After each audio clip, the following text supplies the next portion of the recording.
Have you ever felt like you're back to square one, no matter how hard you try? As an English learner, understanding common idioms like this can be a real challenge. But don't worry, today we're going to crack the code on the meaning and usage of back to square one. Let me tell you a funny story about a time when someone misunderstood the literal meaning of back to square one. My friend Sarah was trying to learn a new skill, but after several failed attempts, she said, "Ugh, I'm back to square one. I guess I need to start all over again from the beginning of the game board." But back to square one doesn't actually mean going back to the start of a literal game board.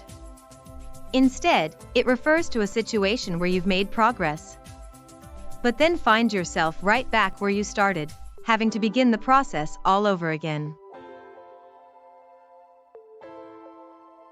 Let me show you what I mean. Imagine you're working on an important project at work.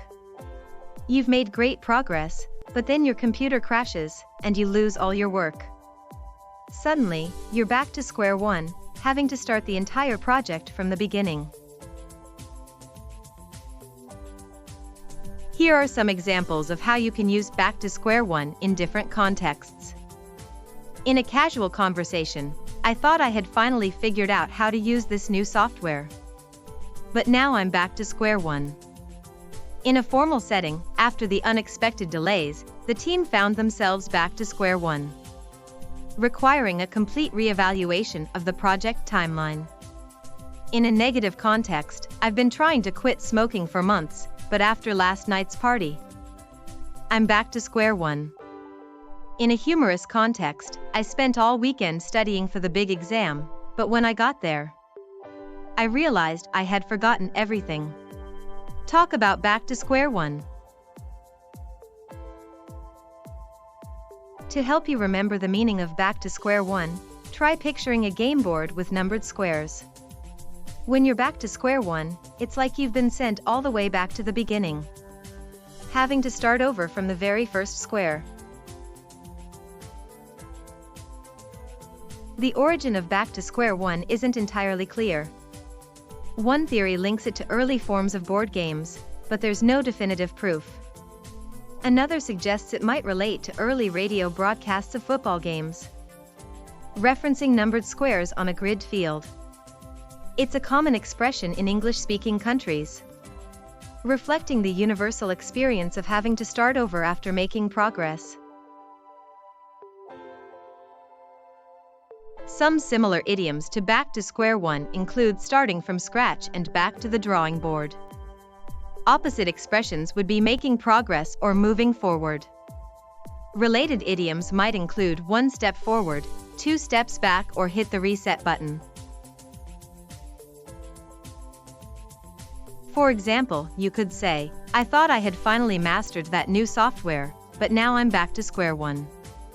Or you could rephrase it as, "I thought I had finally mastered that new software, but now I have to start over from the beginning." I remember a time when my colleague, Sarah, was working on a big presentation for an important client. She had spent weeks preparing, but then her computer crashed, and she lost all her work. She was so frustrated, saying, "I'm back to square one." The client understood her situation and gave her an extra week to get the presentation ready. While back to square one is the standard expression, some people also say back at square one. Both are used, but back to square one is more common. Quiz time. 1. What is the meaning of the idiom back to square one? A. Completely failing and having to start over from the beginning. B. Making progress and moving forward. C. Resetting your progress and starting over from where you left off. Correct answer, A. 2. Which of these expressions is synonymous with back to square one? A. Making headway. B. Starting from scratch. C. Moving forward. Correct answer, B. 3. Which of these expressions is the opposite of back to square one? A. 1 step forward, 2 steps back. B. Hitting the reset button. C. Gaining ground. Correct answer, C. In summary, back to square one is a common English idiom that refers to a situation where you've had to reset your progress and start over from where you left off.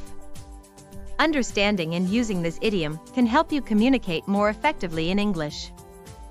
Now it's your turn. Share a time when you felt like you were back to square one and how you handled the situation. And don't forget to like and subscribe for more English idiom lessons.